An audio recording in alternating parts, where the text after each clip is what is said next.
Welcome Motors Review 2025 Kawasaki VTX 1800 in a stunning white and gold finish. Now I know you're probably thinking that sounds like a legend or a whisper from a dream.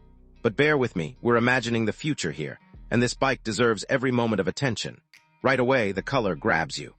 The body wears a pearl white coat that gleams under sunlight like liquid pearl, while the frame, handlebars, and even subtle trim pieces are dressed in a rich, brushed gold. It's a perfect harmony of elegance meeting muscular grit.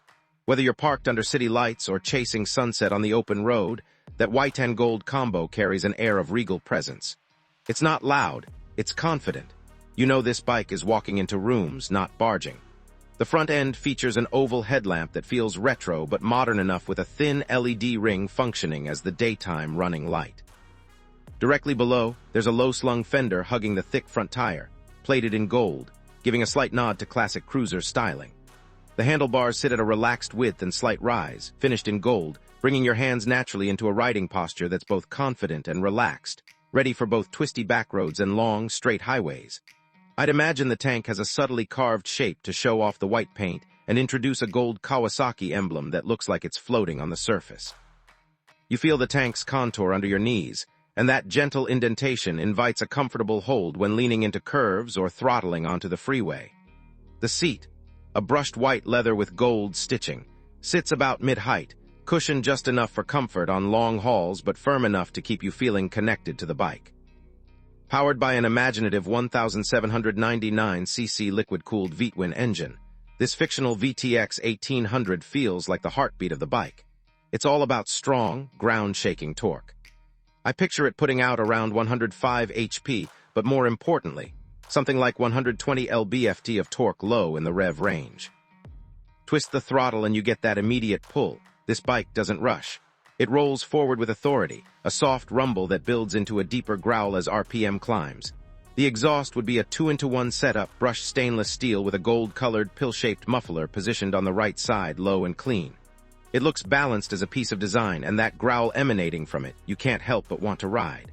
The sound stays classy, not overbearing, but unmistakably commanding. There's a hint of retro cruiser soul mixed with modern refinement, even though all of this is fictional. I'd give it spec details close to what enthusiasts love. 6-speed transmission with a smooth flick, belt drive for maintenance-free satisfaction, and inverted front forks in gold, perhaps 40 tuned just right for comfort and stability. The rear would have a hidden monoshock offering a clean profile without sacrificing ride quality. And I'd visualize dual 320 front discs with radial calipers painted gold-faced, and a single 280 disc in the rear, performance brought into your vision. All that tech on board means you get modern riding aids.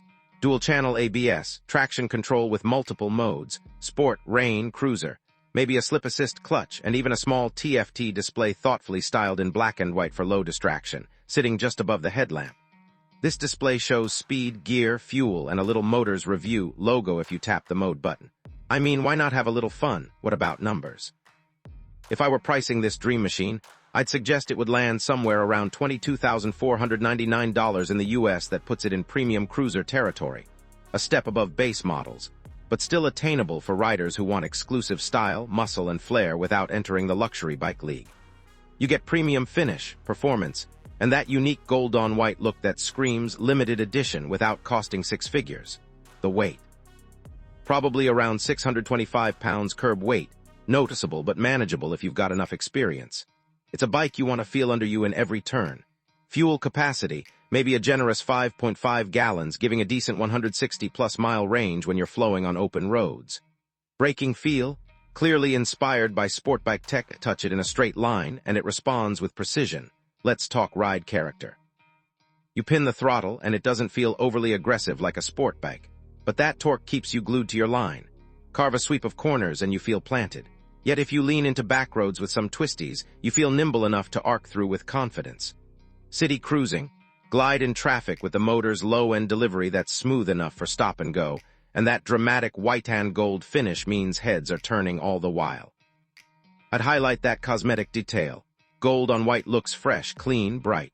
Unlike black or chrome cruisers that absorb or reflect harshly, this scheme pops and retains visual lightness. But paired with golden metalwork, it doesn't drift into flashy, it stays honorable. It's like wearing white linen with gold cufflinks, chic. That aesthetic would carry into the weekends, bike meets, or morning rides with friends, looking pristine wherever it goes. Even more, imagine Kawasaki offering accessory packages. Gold footpeg covers, white leather saddlebags with gold buckles, a petite wind fairing in matching white, maybe towed it with a matching white and gold helmet. Ridiculously harmonious. Kawasaki could give fans a personalization blueprint without undermining the base design. I'd wrap by saying that while it's all a fantasy, dreaming like this can spark what we hope to see in future bikes. Now, if by some miracle Kawasaki decides to actually release something like our 2025 Kawasaki VTX 1800, I'll be first in line. If nothing else, maybe this inspires someone to paint their ride that way. Or better yet, influencer custom shops pick up on it. Thanks for sticking with me on this imaginative journey. If you liked this speculative ride, give a thumbs up, share your own wild dream bike ideas in the comments. And if you haven't yet, hit subscribe. Moters Review will get you the best real-world reviews, fantasy rides, and everything in between. Stay safe, ride inspired, and I'll catch you in the next video.